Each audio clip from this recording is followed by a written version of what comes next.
finding a way to get people to understand that the community is exactly what you want it to be. And Marion's a great place to be.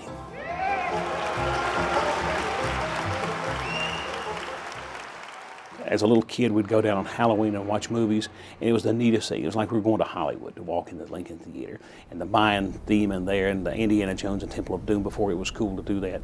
And then later on, as it kind of got run down, and then to the point where you could actually walk in there and look up and see the sky, and to see it brought back, and to see people coming here for the first time. I'll go in there and take them in the entryway, and have them assemble in the theater in the dark, and then hit the button. And as the lights come up, you can just feel the electricity, and people just Been on Song of the Mountains on PBS outlets all across America since 2005. We've had over 1,000 musicians and entertainers on this show, over 300 and some odd bands on the show, and it's just been a great ride. I don't think that anything could be better for this town and for the musicians who have been able to reach millions of people from the show that we put out of this wonderful theater. Anyway, put your hands together here on Song of the Mountains, Anderson and Strickland. Right here they come.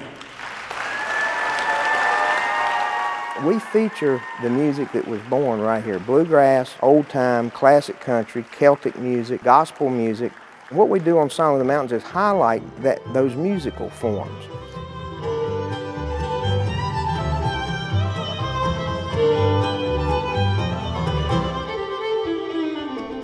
You've got everything you need to survive right here in this little town. What's quaint about downtown Marion is you can walk up and down this street and not be bored with all the little shops, the restaurants. But what makes any community special, and it's true right here in Marion, is the people. Y'all surely can make more noise than that on a Friday night. I see drugs on my When I think about Marion, I think about standing on top of the General Francis Marion Hotel roof, and I look down and I see the hills. I see the colors of the trees, and it's peaceful and it's quiet. And that's kind of how I see the whole town. But there's enough to keep you interested, to keep you here, to make you want to stay and start a family. This hotel is just a tiny piece of life tucked in the hills of Southwest Virginia. I mean, I almost feel like it's home. I spend a lot of time here. I have all these people that I work with, all this different personality, and it's comforting. In Marion, I don't think anybody's putting on for you. What you see is what you get. I know nothing, I'm just the cook. Oh. The chili cook-off, we've been doing it now for over 25 years. It has become the homecoming weekend of Marion. There's 5,000, 6,000, 7,000 people that come down here and pack Main Street. But they come down here because there's something here for them. And there's a need to be downtown. And that's what I like, is when you have that opportunity where people say, this is where I want to be. There's no other place on the face of the earth I want to be other than downtown Marion. If they grew up here, they have those memories, and it doesn't matter where you live, you still have those kind of hometown memories that everybody wants to hang on to, I think, especially nowadays. They're disappearing. We probably have customers who are third generation customers of ours. Again, their grandparents did business with my grandparents.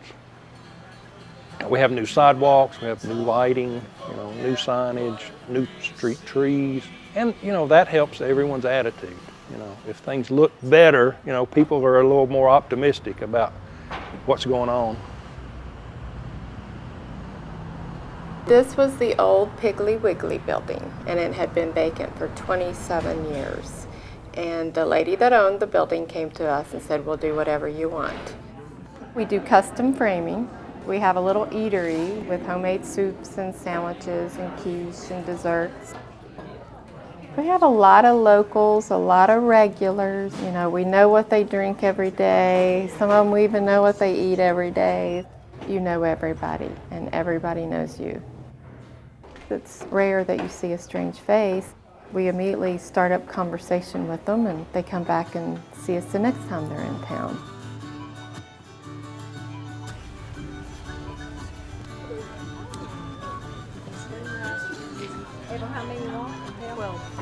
We use the state park a lot for hiking and biking, running, kayaking. It's the first place we take everybody that comes to visit.